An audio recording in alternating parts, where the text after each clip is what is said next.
A True Education. The Holy Grail for Nonspeaking. Apraxic Autistic. As presented by Ben Bro. The path to a true education has been a long and multifaceted quest, not only for me, but for so many Apraxic autistics. It may surprise you to know that, up to about 2.5 years old, I had rather full, even advanced, out-loud speech. I would say analogies, and sing songs. Play make-believe. And even go up to people on the street to strike up a conversation. Because of all this, I am quite aware of what it means to be considered a speaking member of society. When I was about 3 years old, what is known as regressive autism kicked in. While it is still up for debate why this happens, it meant a severe reduction in perceived communication and social skills.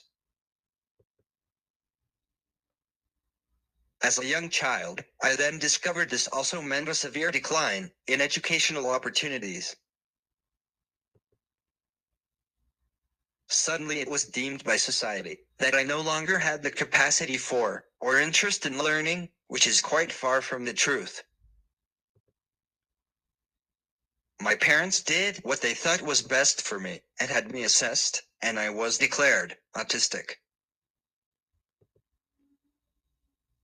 The sad reality was that this diagnosis then placed me in a very limited and finite educational box.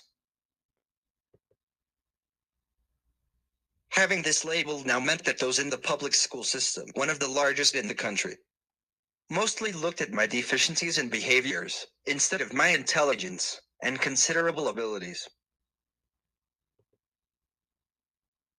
Even my IQ tests were wrongfully and unfairly given by demanding spoken out loud responses. Consequently, my scores appeared as very low, thus giving further proof to society and its educational system that I was not worthy of an academic education. And so began nearly 2 decades of struggling to be able to have access and opportunity for a true, academically based education. The journey a rocky, hard, and winding one. There were many struggles, many battles, some heroes, and lots of adversity. At age 4, I was determined autistic by the county's Child Find Office and enrolled in an early intervention program. When I first started school, things were okay, because not a lot happens academically in preschool anyways. However, I was then transferred to a kindergarten program that took nearly 1.5 hours to get to, by bus, with no attendant, even though it was only a couple miles away. This is when things really started to go amok. My mother was skeptical I was getting any true learning at all, and requested to be able to stop by and observe me and my teachers in the classroom setting. When she did so, she was appalled to discover there was no true, actual expectation of me learning anything other than 2 colors, blue and yellow. My educational goal for the entirety of the academic year was to learn these 2 colors.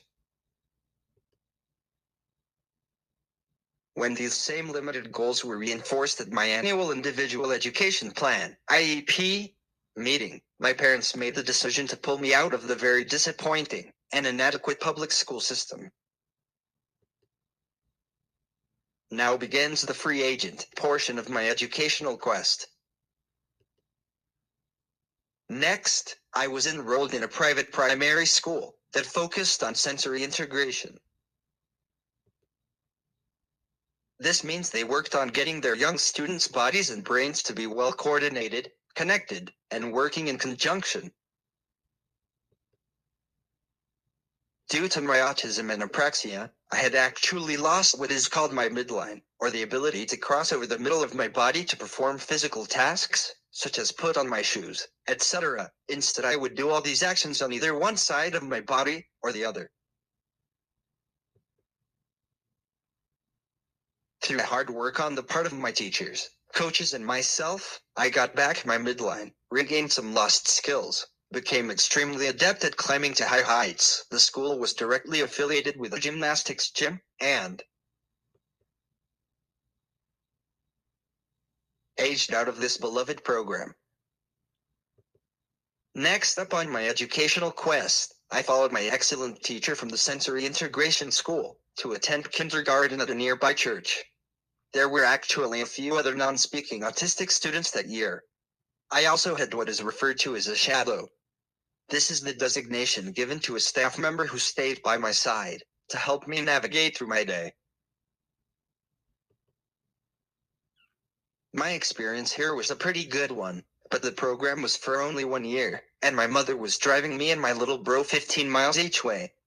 Once again, another new educational program needed to be found. After looking into a huge variety of possible options, my mom walked into the local Salvation Army preschool and asked, "Would you ever consider having a student with autism and very little out loud language?" They heroically replied with, "Why wouldn't we?" My parents were very impressed by this open can-do attitude, and as a 7-year-old, I became a student in their joint kindergarten, first grade school program. These were the halcyon days. Though I was a bit different from the other students, these differences were celebrated, and not seen as making me less than. I was known for being able to complete a 100-piece puzzle, while my classmates were still organizing their 25 pieces, and had yet to begin. My insightful teacher taught my fellow classmates that I understood everything, and to always, always remember this. The picture above is me exercising with Salvation Army classmates.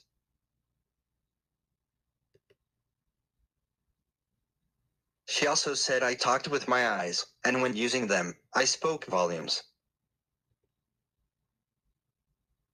I even fully participated in an end of the school year ceremony, and was so touched when the whole class learned to sign a song, so I too could participate, and be heard. Note, at this time, I still had the motor planning to be able to do simple signing with my hands.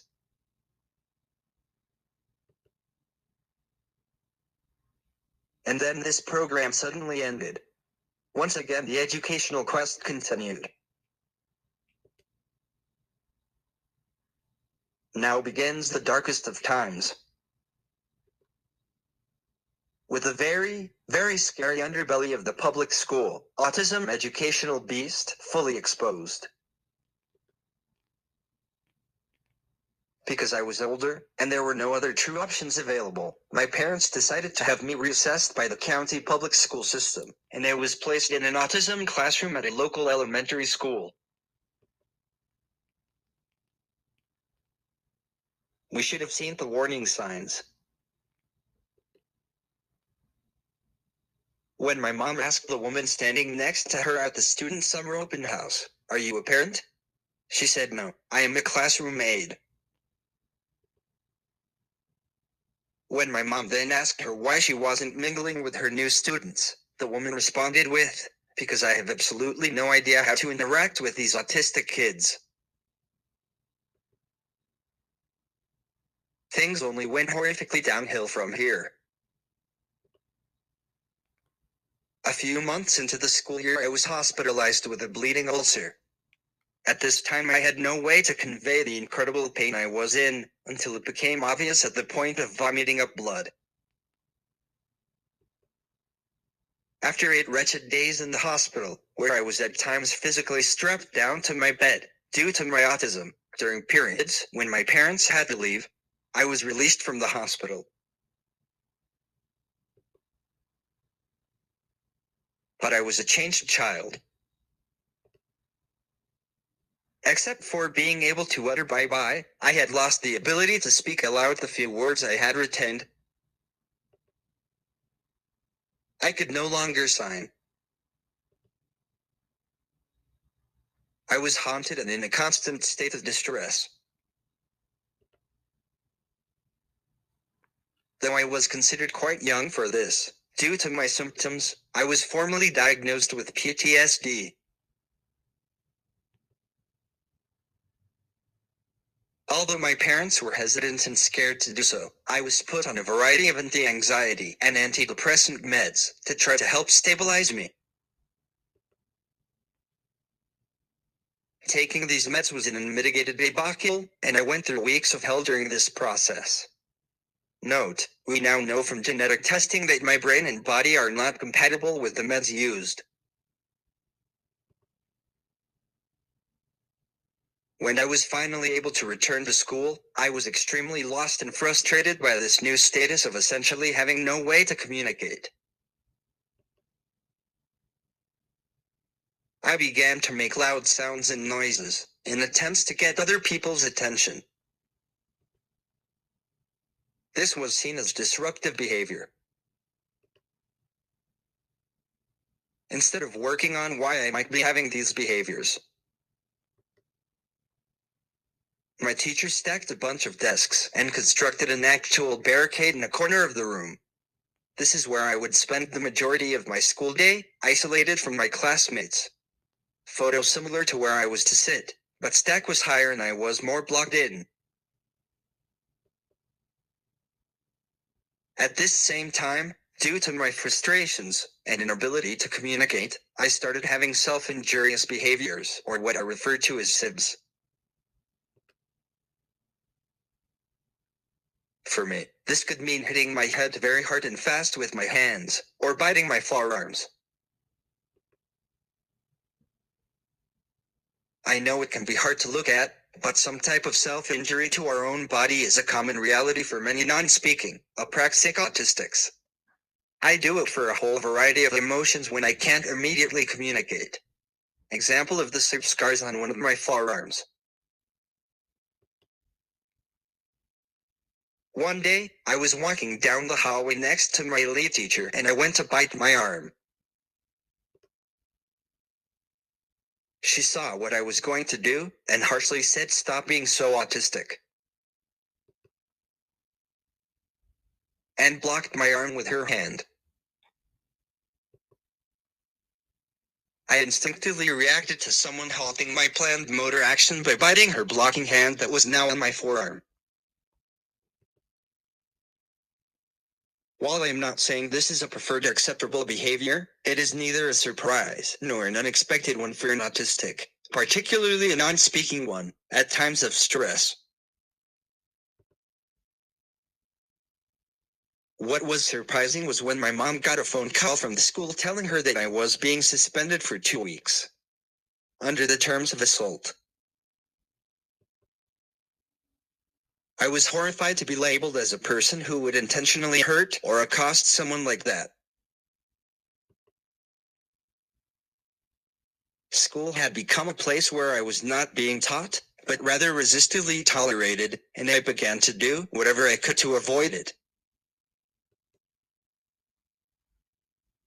My parents of course protested the situation, expressed their own horror and severe disappointment, and once again began to search for yet another school program for me.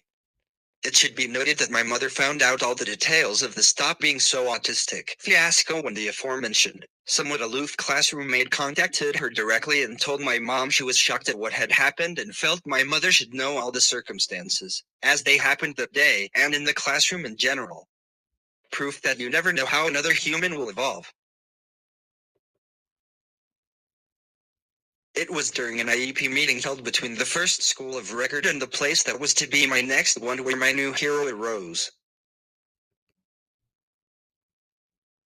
She was the principal of the school I would then be going to, and stood up at the meeting and very sternly said, "What happened to Ben at your school should never happen to any student anywhere, and we're going to do our best to make sure it does not. And we are honored and excited to include him as a student." So begins my time at my fourth public school location.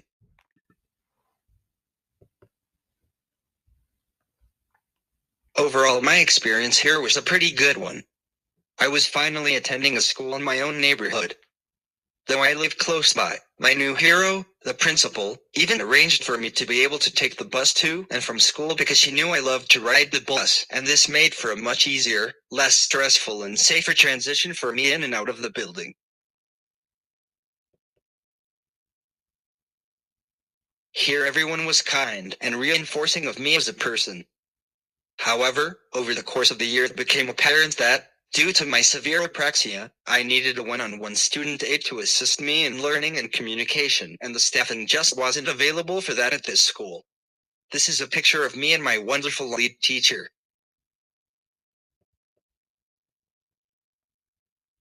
Time for yet another school change. My hero then suggested to my parents that she refer me for a contract services placement. This meant I would attend a private school that the county would both transport me to, and from, and pay for. After visiting some proposed options that literally made her cry, due to how students were being treated, being put in isolation rooms, or strapped to desks, etc., my mom decided the best suggested option was for me to attend the autism program at a Blue Ribbon Special Needs ABA Applied Behavior Analysis school located in an adjacent state. I spent 8 years at this institution. They were almost always very loving and caring, but also very stolid and stilted philosophically and theoretically on how to actually teach a non-speaking autistic student like me. I will be forever grateful to them for instructing me on how to use an iPad app for basic functional language. I am not sure why I have a foot on my finger, so funny. And for supporting me and my family through some truly challenging times, like the passing of my beloved grandparents and the beginning of my epileptic seizures. However, I am still so disappointed that, because I was predominantly identified as a nonverbal student, it was determined I would only be able to have access to a life skills-based curriculum. I know life skills should indeed be an important part of any young person's education, and I greatly appreciated learning how to do some of them. Yet, much more actual academic content should also be available and accessible to students like me. Once I was fluent in using the letterboard to communicate, my mom arranged for one of my communication regulation partners to do a demonstration with me of a complex academic lesson in front of teachers and staff at the school. The lesson incorporated the use and knowledge of high-level math and language skills. All present were in agreement that I actually was doing the work, the academic work presented myself. The one gain from this successful demo was me being granted 10 minutes of academics a day, when possible. These lessons consisted of my teacher reading me a piece about a topic, often that my mom had sent in, and then me answering a few multiple choice questions correctly. Even though these lessons were short, I so adored and valued them. And they were so very much better than spending hours sitting at a table stuffing envelopes with blank pieces of folded paper, or doing other well-intended but very mundane busy work tasks. Sadly, while I treasured it so, this academic allowance was only given for 1 year and then replaced with me independently watching videos on YouTube to increase my leisure skills, which was what my lessons were under in my IEP. The school told us when it comes down to it, for the kids like Ben in the autism program, we are a life skills-based program, because research shows this is the best way for them to succeed. It was during this time, I told my mom via the letterboard, every day I feel like I have to restart a campaign to convince the same people that I am not stupid. And so I decided to once again start the process to pursue an academic education through my county's public school system. And to worry and wonder if it would actually work this time. During this time, I connected with another hero on my quest. This true gentleman was my multi-agency services educational support liaison through the county's public school system. From our very first meeting, I knew he was going to work hard and be one of my personal champions. When we first met, he appropriately asked, "How do you feel about communicating using a letter board?"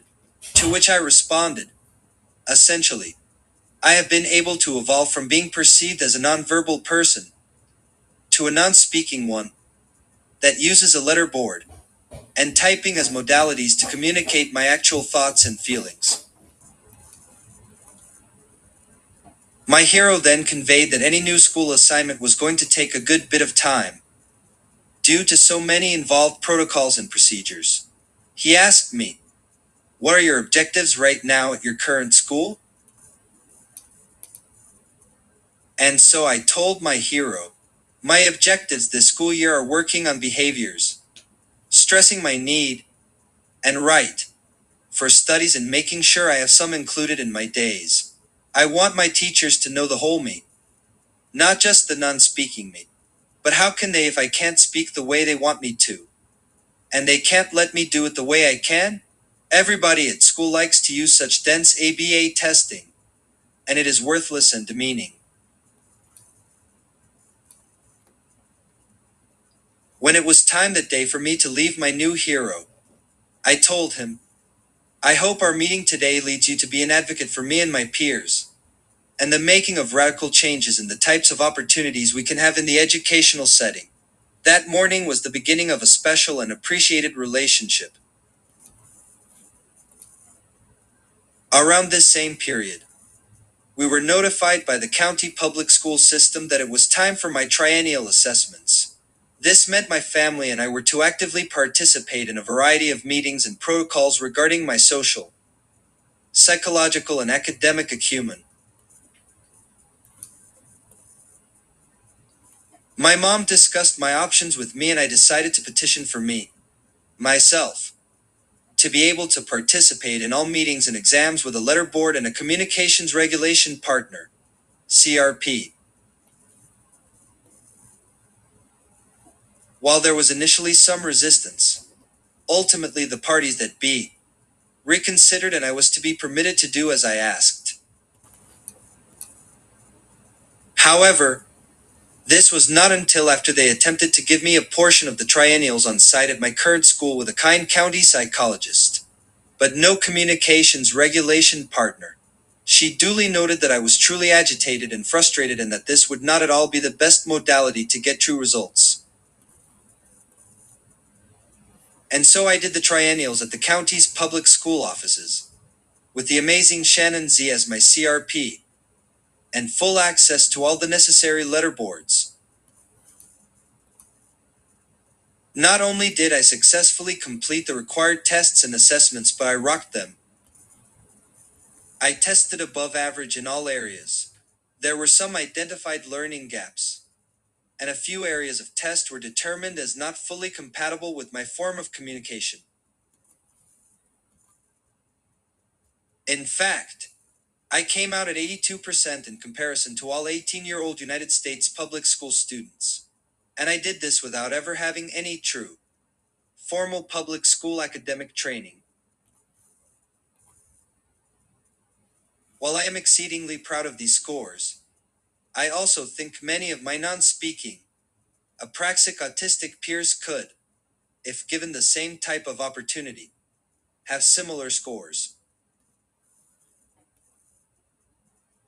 So, with the triennials completed to all involved, it was abundantly obvious I was capable of so very much more academically and that new appropriate educational access needed to, yet again, be sought.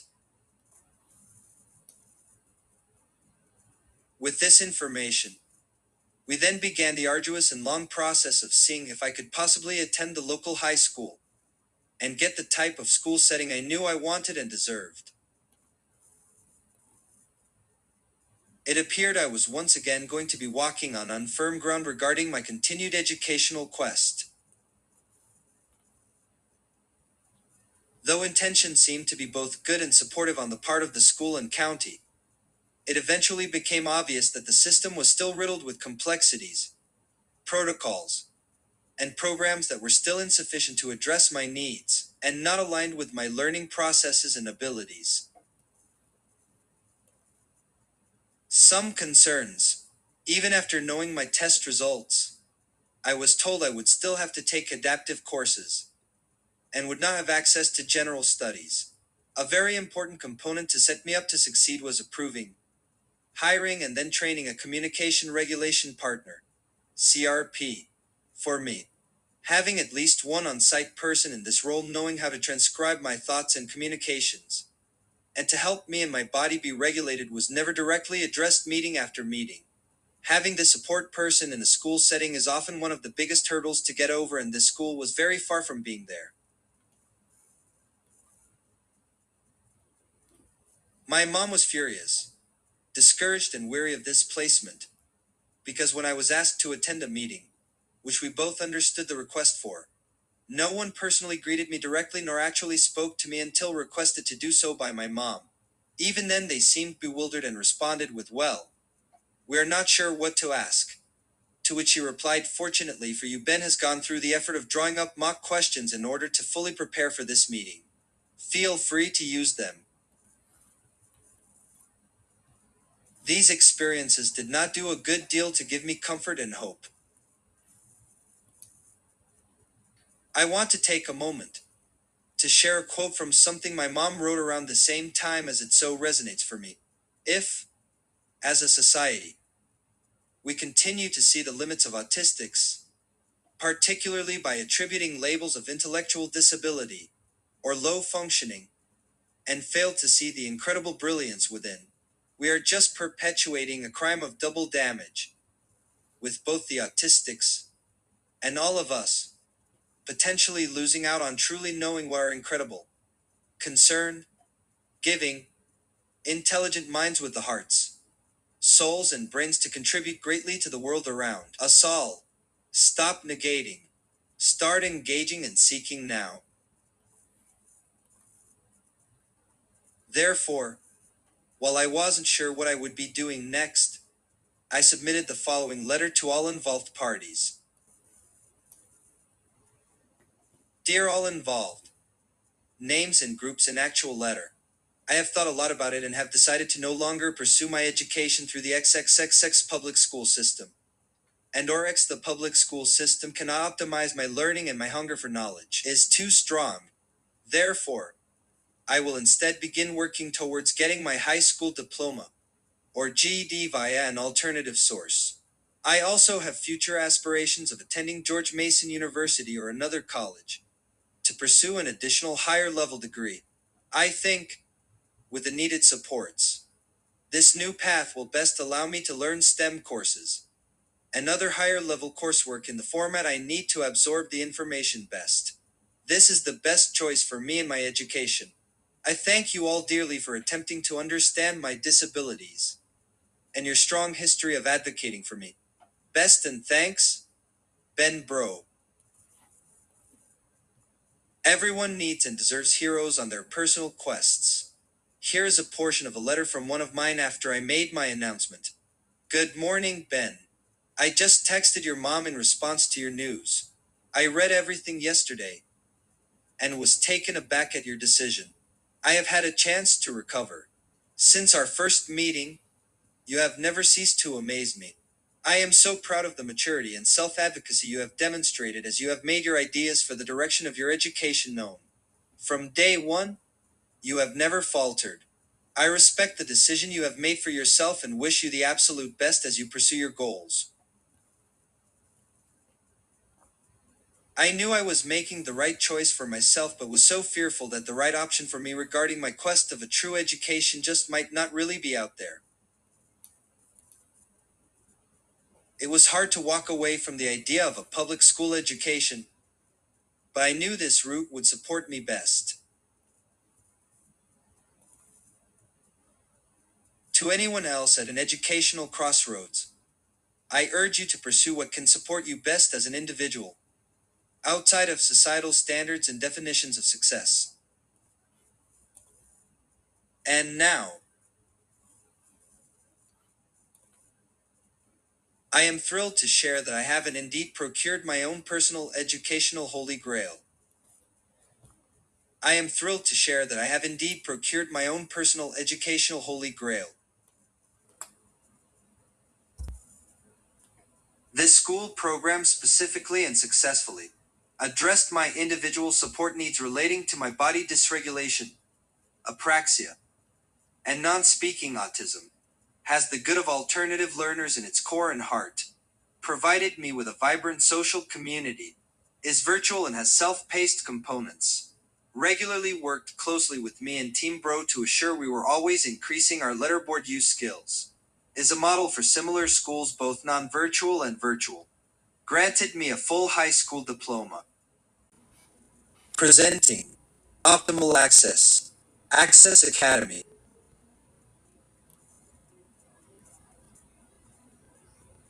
I am proud to announce I officially graduated in 2026 after so much time and effort. Remember, autism empowerment is about recognizing our agency, identity, and competence. To empower is to uplift us, even if you don't understand us. Ben Bro, a non-speaking autistic.